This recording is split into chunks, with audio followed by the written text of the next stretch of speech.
With so much going on in the DC universe last year, with, the continuity getting rebooted yet again, but with literally everything being canon unless they don't need it, there's always something new to look forward to in comics. But which characters have gone through changes that may not be recent, but will certainly have you questioning what you really know about this world?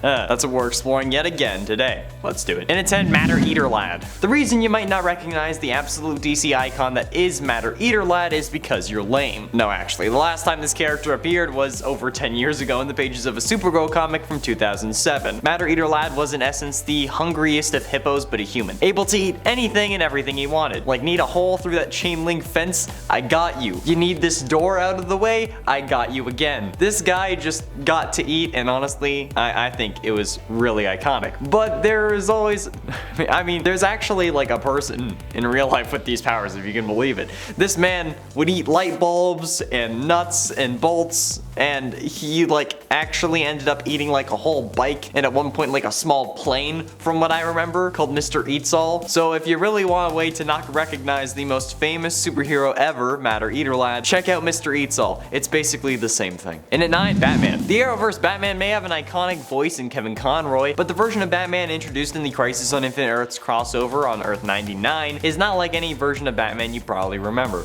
Except for the Kingdom Come one. He was the cousin of the late Kate Kane and Beth Kane, who spent his lifetime protecting Gotham City as the vigilante Batman, stylized as the Dark Knight. Unfortunately, this Bruce succumbed to his homicidal urges and killed the majority of his enemies, including this Earth's Superman, whom Bruce's xenophobia caused him to incorrectly perceive as a threat. His career was thus seen as a reign of terror and its end celebrated. He also killed the Joker, the Riddler, and Mr. Freeze. Despite his moral decline, Bruce was believed to be the paragon of courage, until it was revealed that it was actually Earth 1's Batwoman who became the paragon after protecting Earth 38's Supergirl from the misguided fallen hero, accidentally killing Bruce in the process. Although, I understand why they thought Bruce was the paragon of courage, because he took on Superman without any powers, which realistically should have gotten him killed. And at 8, Elongated Man. In the pre-Flashpoint timeline, Ralph was one of the 17 people who lost his life during the Star Labs particle accelerator's explosion. However, he reappeared alive in the post-Flashpoint timeline, gaining his powers due to exposure to dark matter from the Speed Force when Barry's team got him out of the Speed Force prison. Using these powers, Ralph joined Team Flash and began acting as a meta-human vigilante and superhero, initially referred to by the media as the Stretchy Man, but shortly thereafter being named Elongated Man. Well, while his powers may have all been a part of DeVoe's plan, the prototype suit that Ralph wears certainly wasn't, since this is one of the most cringily horrific suits in the entire Arrow multiverse.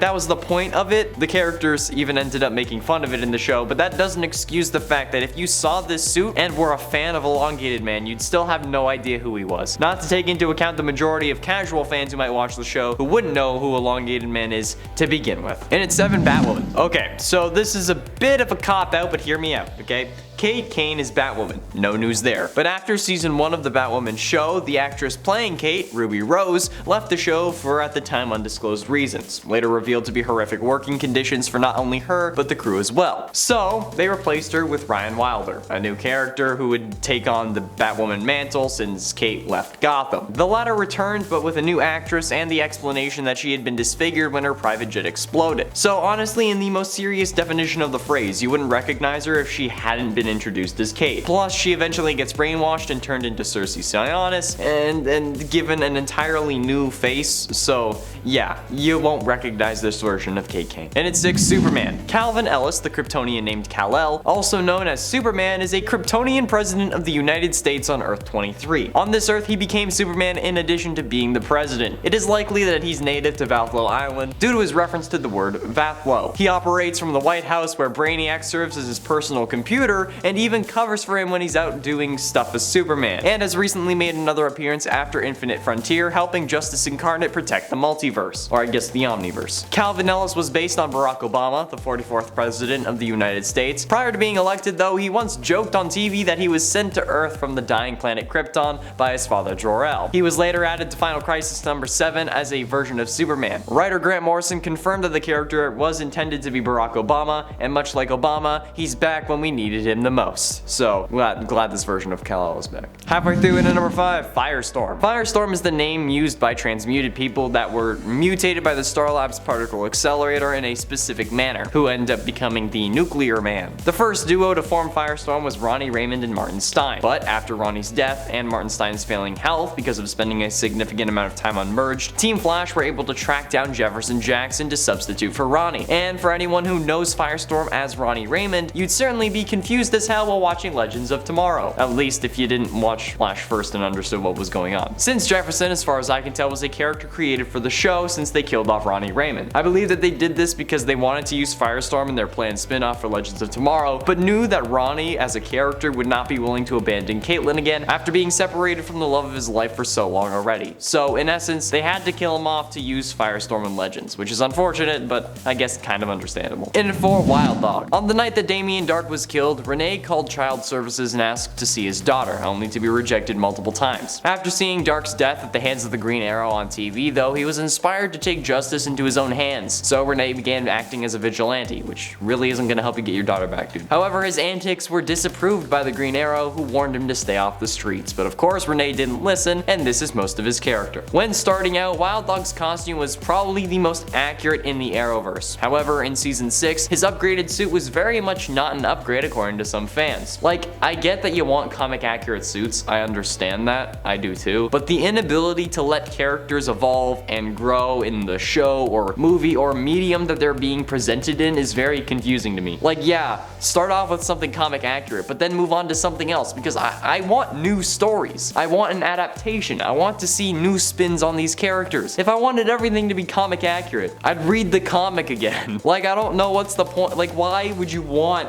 so many things to be exactly the same? Why don't you just want cool stories, like more things that these characters can do that doesn't rely on any of the previous history? I liked his season 6 suit and was disappointed when he actually went back to his original one. However, that was in part due to his equipment being locked up after being confiscated by the FBI. So they made a good reason in universe as to why he went back to his old one, but it seems more realistic that he'd have the other one, because, you know, a jersey isn't really bulletproof. Getting close to the end, in number 3, Green Lantern. First appearing in Far Sector number 1 from January 2020, Sojourner Jo Malign is a member of the Green Lantern Corps. She's assigned to a sector so far from O that she's not sure if it's even been numbered, and she just refers to it as the Far Sector. After the first 2 months that she was at City Enduring, Jo had a relationship with Sins of the Cliffs, a Na female, which didn't work out very well and they preferred to continue as friends. And she recently became involved with Marth of the Sea, a Na male. Jo is also a reader of the website Tales of Our Own, a parody of the fanfiction site of Our World Archive of Our Own.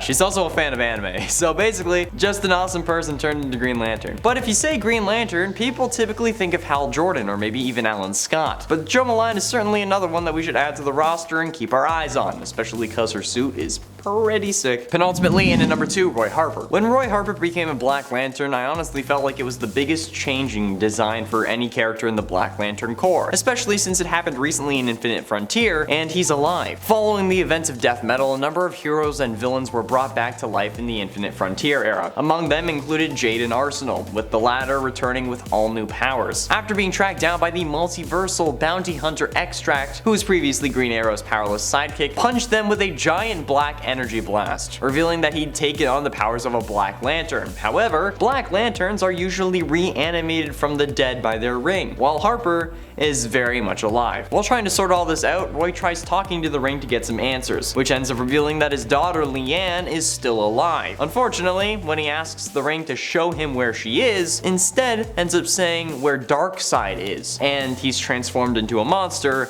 and changes, his symbol changes to like an omega symbol like Darkseid, and then he flies off. And finally, in at number 1, Swamp Thing. The new Infinite Frontier version of Swamp Thing is certainly something else, and it's really interesting. Known as Levi Kamei, after visiting his home and family in India, Levi grew connected to the green, becoming the new Swamp Thing. He's still learning to grasp his power and what it means to be the avatar of the green, but holy shit, his appearance is one of the most nightmarish Swamp Things I've seen. He's like the Hellspawn version of Swamp Thing. Like Black Lantern Swamp Thing, but still green. Yeah, and like kind of like that. Just like, Jesus Christ. If I hadn't been told that this was Swamp Thing, I would actually kind of have no idea. I would think that it's something that like Swamp Thing spawned, or like a hell version of Swamp Thing. Like, it's actually horrifying and the stuff of nightmares. I used to make a lot of top 10 scary lists for top 10 gaming. Now it's all just FNAF. But this is probably the scariest thing that I've had to talk about on this list, or in a list in general, for a very long time. Except for William Afton's constant resurrections, but I'm sure none of you care about that. I know I don't, so I can only imagine how annoyed you are by me bringing it up. That's right, you thought you were safe watching Top 10 Nerd? So did I. But no, it's taken over my life, and that means that you have to deal with it too.